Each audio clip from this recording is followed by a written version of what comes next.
السلام علیکم ناظرین، میں ہوں آپ کا میزبان محمد فیضان۔ ہمارے ساتھ قاری محمد وسیم مدنی صاحب موجود ہیں۔ السلام علیکم قاری صاحب۔ وعلیکم السلام ورحمۃ اللہ۔ آج ہم قاری صاحب سے وظیفہ پوچھیں گے۔ قاری صاحب، اکثر بہن بھائیوں کا سوال آتا ہے کہ ہمارے ہاں 4 بچیاں ہیں، 3 بچیاں ہیں، 6 بچیاں ہیں، یعنی 6 بیٹی ہیں، تو بیٹا کوئی نہیں ہے، بیٹے کے لیے کوئی وظیفہ بتا دیں۔ اللہ تبارک و تعالیٰ جس بہن نے سوال کیا، جس بھائی نے سوال کیا، اللہ تعالیٰ اس کو بیٹے کی دولت سے نازوال نعمت سے سرفراز فرمائے، آمین۔ یہ اللہ تبارک و تعالیٰ کی دین ہے۔ قرآن پاک میں بھی ارشاد ہے کہ اللہ جس کو بیٹے دے دے، بیٹیاں دے دے۔ کئی ایسے انبیاء کرام جن کی صرف بیٹیاں ہی تھیں، ان کے لیے بھی سمجھے ہیں؟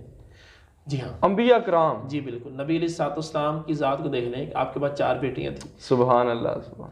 اب اس سے اندازہ لگائیں تو یاد رکھیے گا کہ بعض کا ذہن ہوتا یہی ہے کہ ہم اپنے یا اللہ تو ہمیں بیٹا دے دے، ہم اس کو یا یہ کریں گے، یہ سلسلہ کریں گے، یہ سلسلہ کریں گے، کیا اس کو ہم نمازی بنائیں گے؟ کوئی ذہن ہے اس کا؟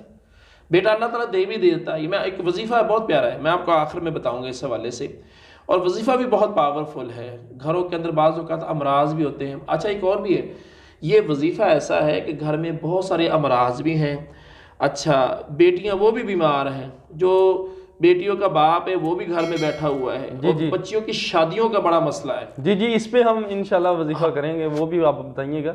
تو یہ جو بیٹے کا سوال اکثر آتا ہے، اس کے بارے میں آپ کیا کہنا چاہتے ہیں؟ کیا آپ ہمارے ویورز کو کیا دینا چاہتے ہیں وظیفہ؟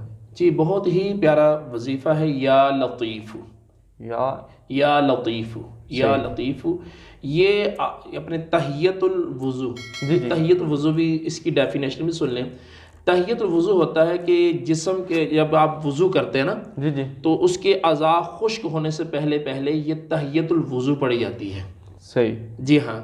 آقا علیہ الصلوۃ والسلام نے فرمایا کہ اے بلال، تو چلتا زمین پر لیکن تیرے قدموں کی آواز میں جنت میں سنتا ہوں۔ سبحان اللہ، سبحان اللہ۔ تو کون سا ایسا عمل کرتا ہے؟ یا رسول اللہ صلی اللہ علیہ وسلم، جب بھی بے وضو ہوتا ہوں وضو کر لیتا ہوں اور پھر تحیت الوضو ادا کرتا ہوں۔ سبحان تو تحیت الوضو ادا اپنے تحیت الوضو کی جو نماز ادا کرنے کے بعد، اس کے بعد 100 مرتبہ یا لطیف، یا لطیف، یا لطیف پڑھے، انشاءاللہ بیٹیوں کے انشاءاللہ تعالی نصیب بھی کھل جائیں گے۔ اور آپ نے بیٹے کے حوالے سے بتایا ہے تو انشاءاللہ تعالی اللہ تعالیٰ اس کو بیٹا بھی عطا فرما دے گا۔ ماشاءاللہ، ماشاءاللہ، بہت بہت شکریہ قاری صاحب۔ ایک تو معذرت، میں نے سوال کے اندر ہی سوال کر دیا، آپ نے بہت ہی پیارا جواب دیا ہے، ہمیں بہت ہی پیارا سا وظیفہ بتایا یا لطیفو کا۔ ناظرین، قاری صاحب نے بہت ہی پیارا سا مجرب چھوٹا سا عمل بتایا ہے، یہ کریں۔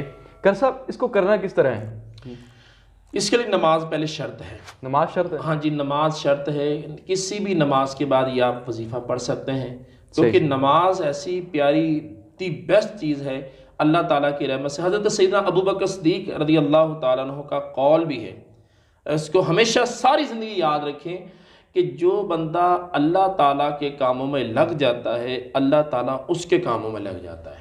بے شک، یہ یاد رکھیں کہ اللہ تبارک و تعالیٰ کے حبیب صلی اللہ علیہ وسلم نے نماز کو پسند فرمایا، دنیا میں ہمیں یاد رکھا، کیا ہمیں نماز کی یاد نہیں ہے؟ ہم تو کہتے ہیں غلام یہ رسول میں موت بھی قبول، تو نماز کیوں قبول نہیں ہے بھائی؟ یہ ہے نا سوال۔ بالکل بالکل، اپنے آپ سے پوچھے کہ یار میں جان دینے کے لیے تیار ہوں لیکن نماز پڑھنے کے لیے تیار نہیں، نماز پڑھنے کے لیے تیار نہیں۔ جی، تو ناظرین، قاری صاحب نے جیسا بتایا نماز کے بارے میں، نماز ہمارے لیے اتنی ضروری ہے جتنی کہ ہمارے جسم کے اندر جان ہے۔ تو ہم اگلے پروگرام میں پھر حاضر ہوں گے، تب تک کے لیے ہمیں اجازت دیجیے، اللہ حافظ۔